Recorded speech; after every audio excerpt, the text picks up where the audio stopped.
Good morning, friends. It's been a long time since I've been here. This is Tracy from Hands to Work, and this is Flosstube number, I don't know, less than 10. I have not been, I haven't done a Flosstube since December, and I really thought I was going to do a second one closer to Christmas, and it just never happened. Um, and it was always really important reasons why I couldn't, like I didn't have makeup on, or I hadn't fixed my hair, or I had stuff to pick up, and I didn't have my things together. So I decided my husband is out of the house today.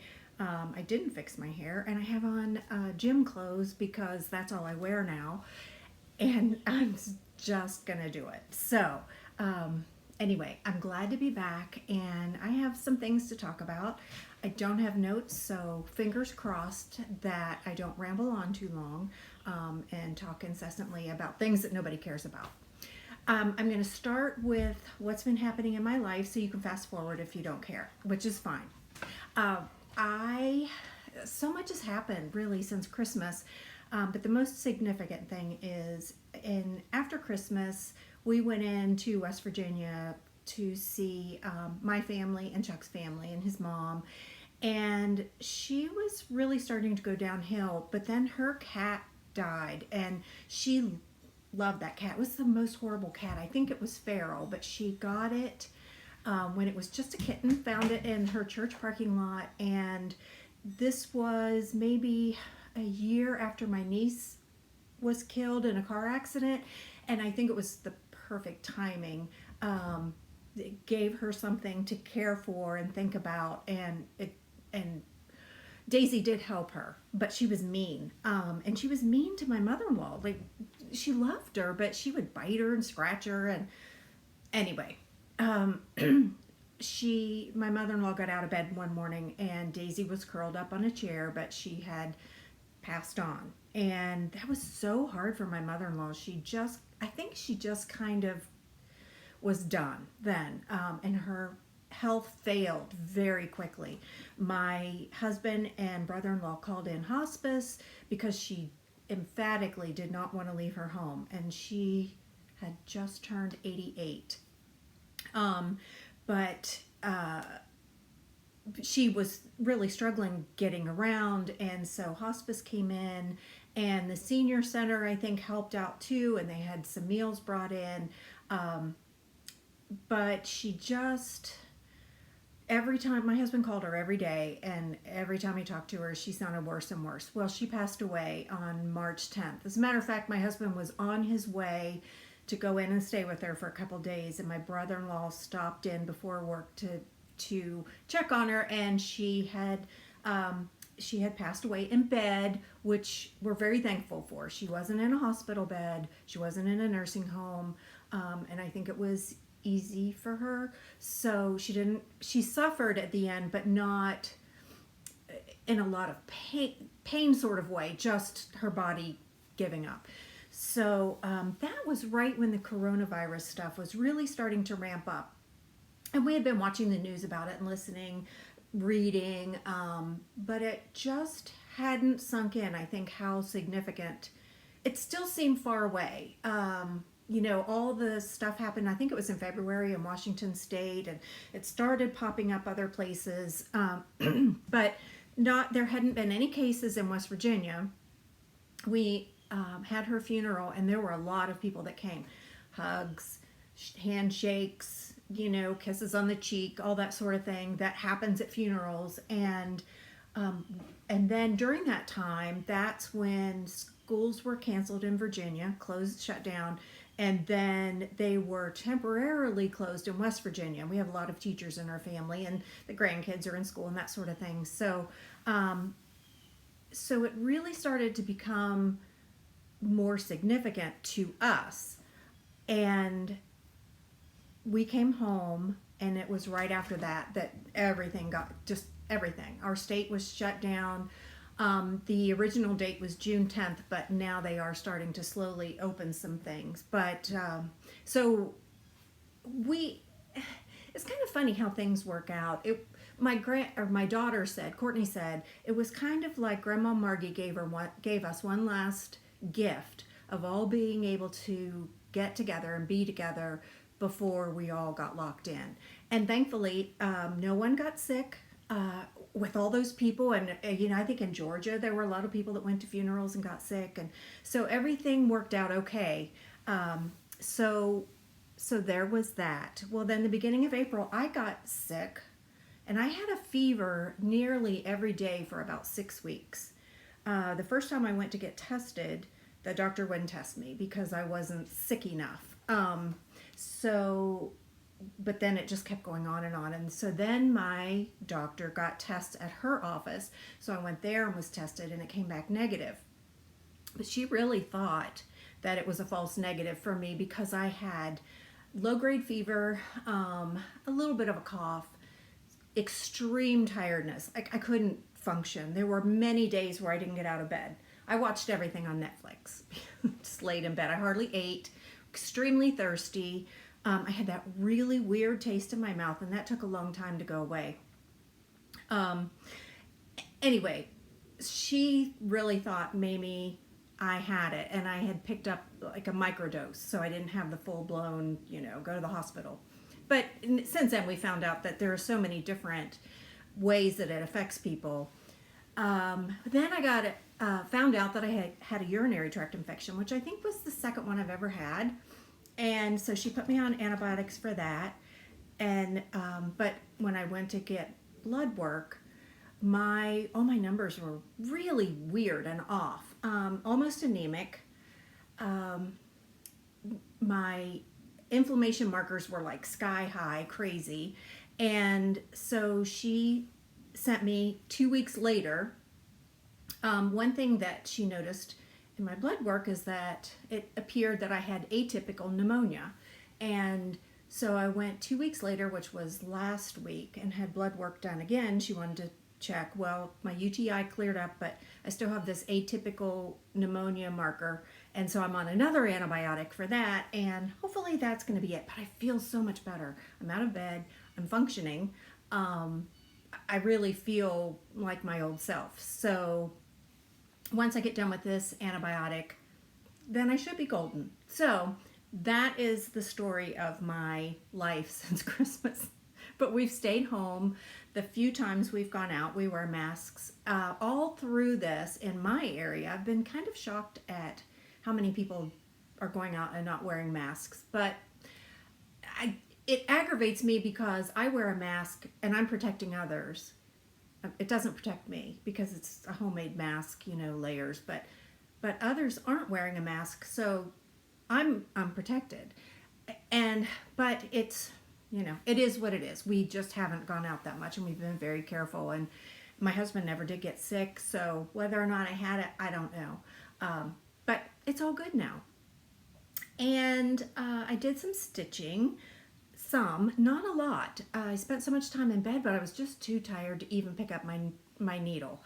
But since Christmas, I've done some stitching, so I thought I'd show you my finishes, and then show you some works in progress, and then show you, I want to talk about a new release that I have coming out in June, and I've debated whether or not to show the whole thing. I forgot to bring the original down, but it's a reproduction sampler, and I think I'm going to go ahead and show it. I'm finishing up the charting and should have the charts ready the 1st of June, and for sure they will be available at Kitten Stitcher. Teresa Vanette, they will be on her site. I need to contact Hoffman and see if they will pick up my charts as well. I just haven't done it. I've been so slow getting back into this, and this is my kind of normal mode of operation. I work hard when the inspiration comes, but I try to work every day, but I will have dry, I can't think of the word, like a dry spell for sometimes weeks, and I stare, I try different things, and just nothing will come. So that's just the way I work. So I haven't gotten a ton of new things done. I have a lot of things started, and I have a lot of ideas, but they aren't completed. So they will get done, but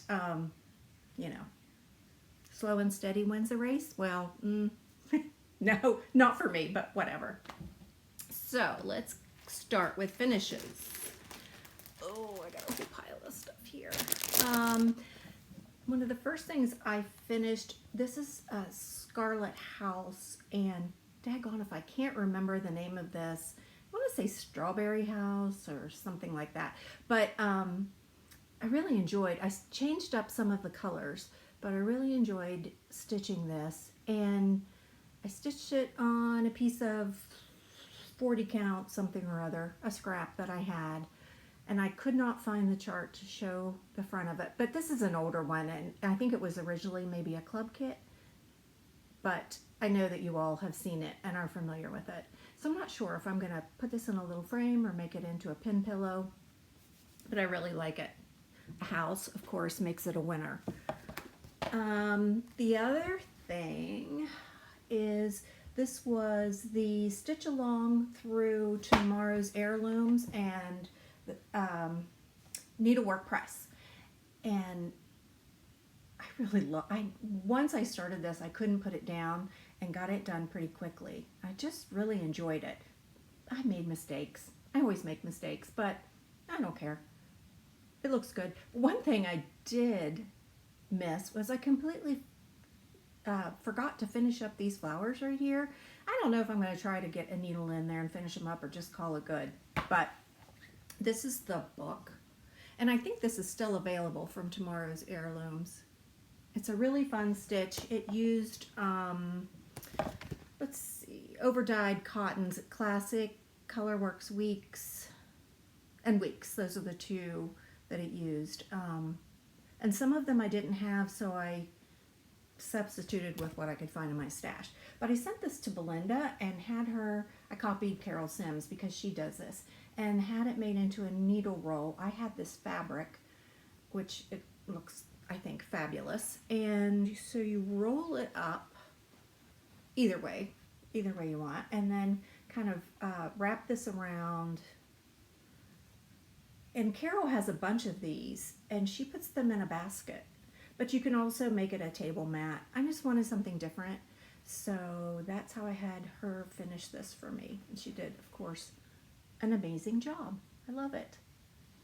The other thing I sent to her was I got some a gift. I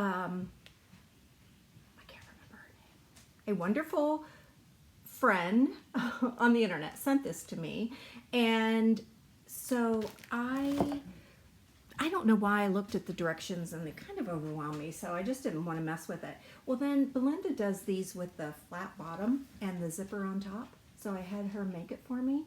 And she has the strawberry on there and the stoppers, which I like, on the zipper, and then red fabric inside.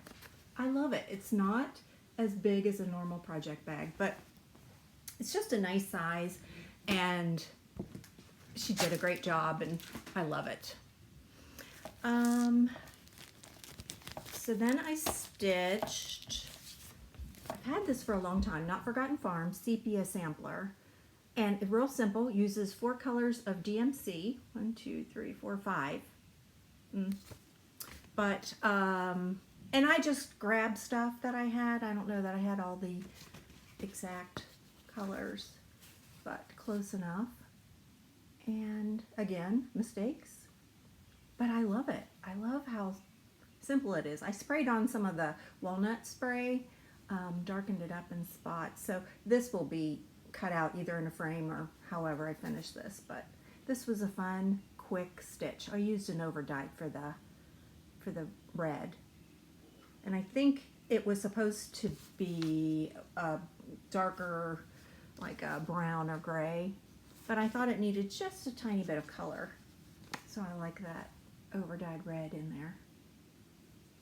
So that's another one. That was a fun stitch. And then I stitched Elizabeth Thompson Sampler Pin Keep by Stacy Nash. And I love this one as well. But, and again, it has needlepoint silk, and I just grab. I have lots of needlepoint silk, but I'm out of some of the colors.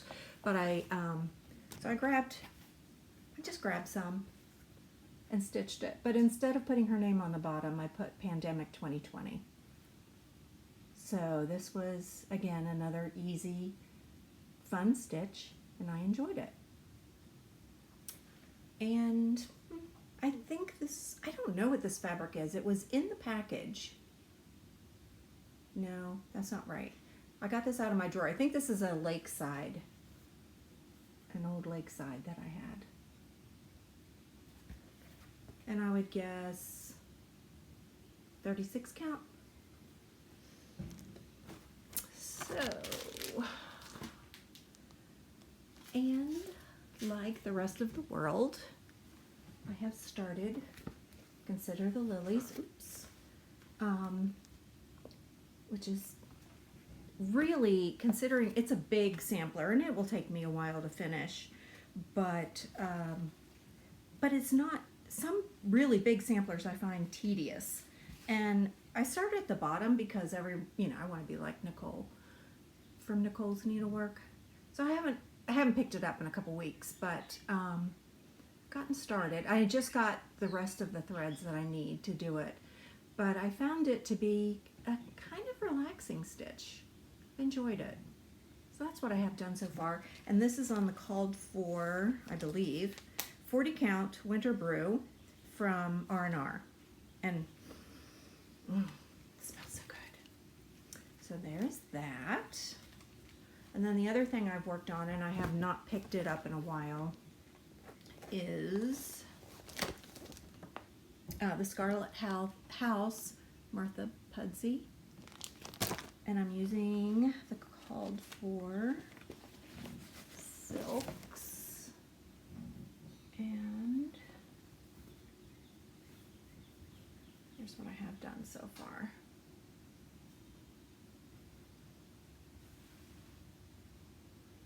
So pretty. I love the colors. It's just nice. So there's that. Those are the current work in progresses that I have. And I'm also working on another reproduction sampler that I'm going to put out, but I'm just not happy with it. I'm not happy with the colors yet. So I don't know. I will get back to it, but I've been kind of percolating how I want to finish it up.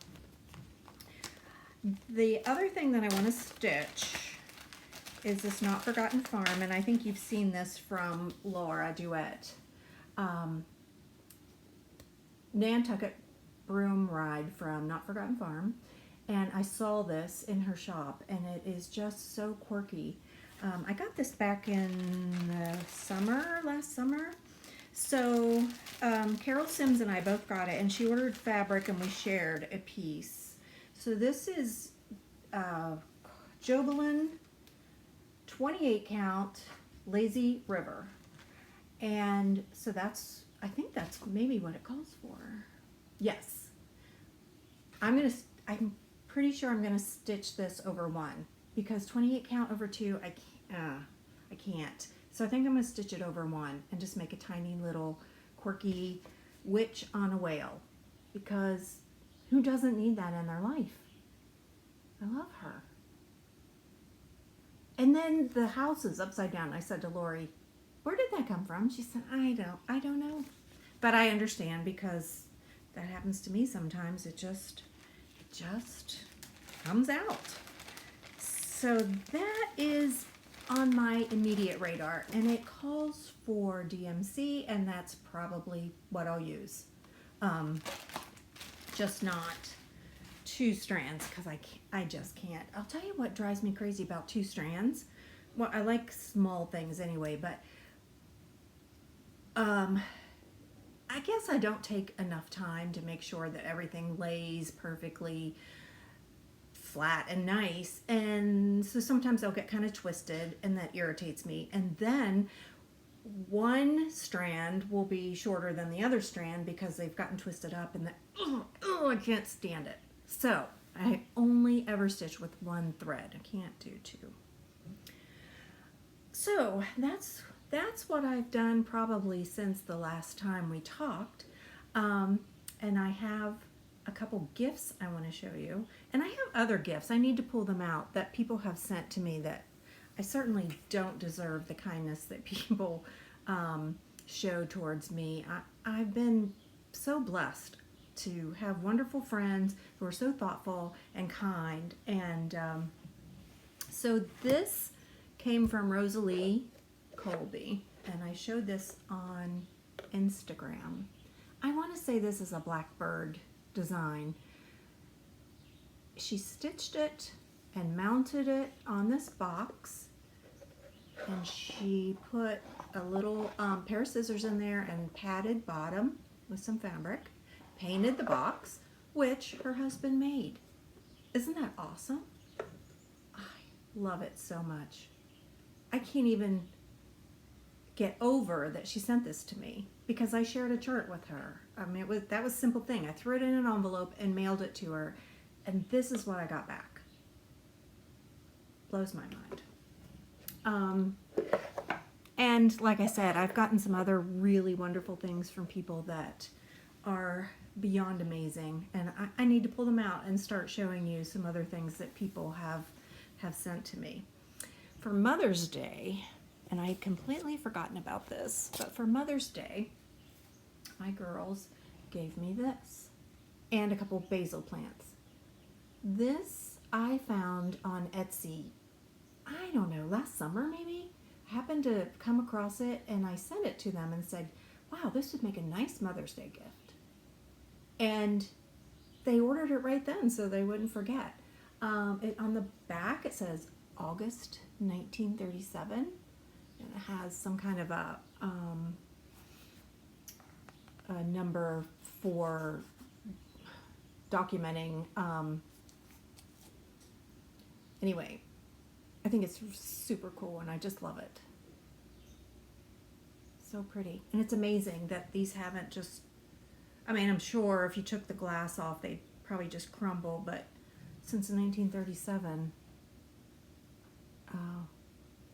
still have retained their color. Love it. So thanks, girls. That was super nice. All right, now to the exciting stuff. So I got a sampler, it was in the fall, and so I charted it and I sent it to Tammy Maddox, who stitched, I mean meticulously stitched this. It has a lot of eyelets, Algerian eyelets, and her eyelets are the prettiest I think I've ever seen.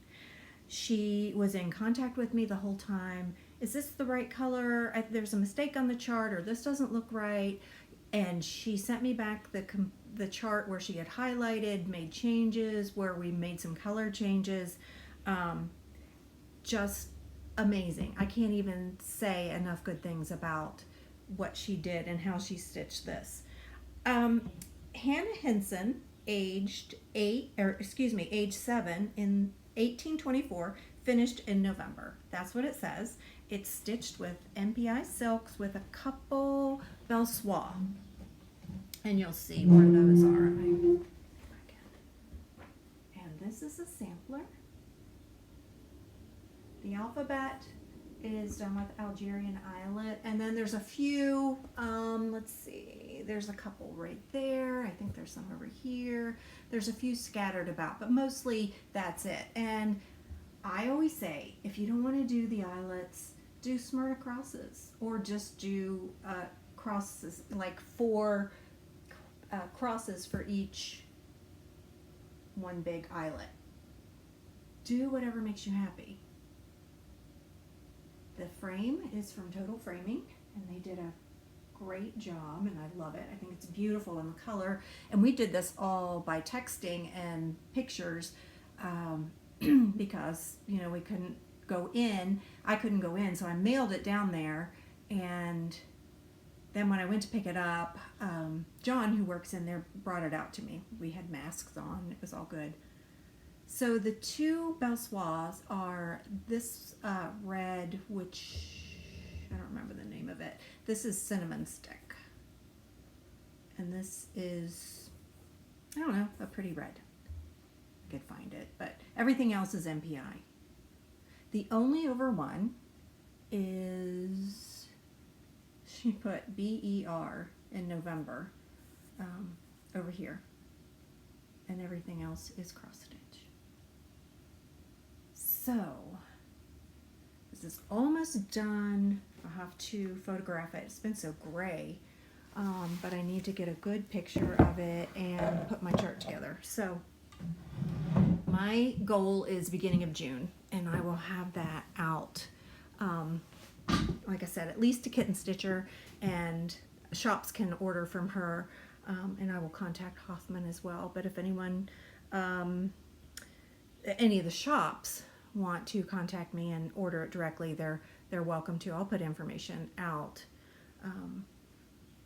So send me a message, email, or message me on Instagram. I'm not on Facebook. I don't like Facebook. It stresses me out. I still have an account on Facebook, but I don't use it. Very rarely will I get on there. And so I've thought about it. Should I start again? But I just can't. I can't. There's just too much on there, and like I said, it makes me anxious, and it's not, for me, it's not worth it. So Instagram is the best place to find me. I'm kicking around the idea of starting up a blog again. I was never very good at blogging, but at least I would have a place to put pictures and information.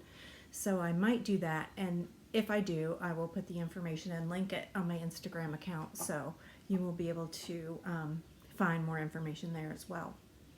So that's what I have for today. Nothing that exciting, but except for Hannah Henson, which I love. I think of it as the BFF sampler because of the two girls. But Carol Sims said, well, they look like twins. They can't be BFFs, but they can. I mean, twins can be too. But they're definitely stitching friends, and I think they're meeting up. They're keeping their social distance, but they're going to meet up and stitch. They each have their little dog with them, and they have love for each other. I love them. It's beautiful. And Tammy, wow, did such a great job. Thank you for watching. Thanks for your patience. It's been so long since I've been here, and hopefully we'll talk again soon. Have a good one.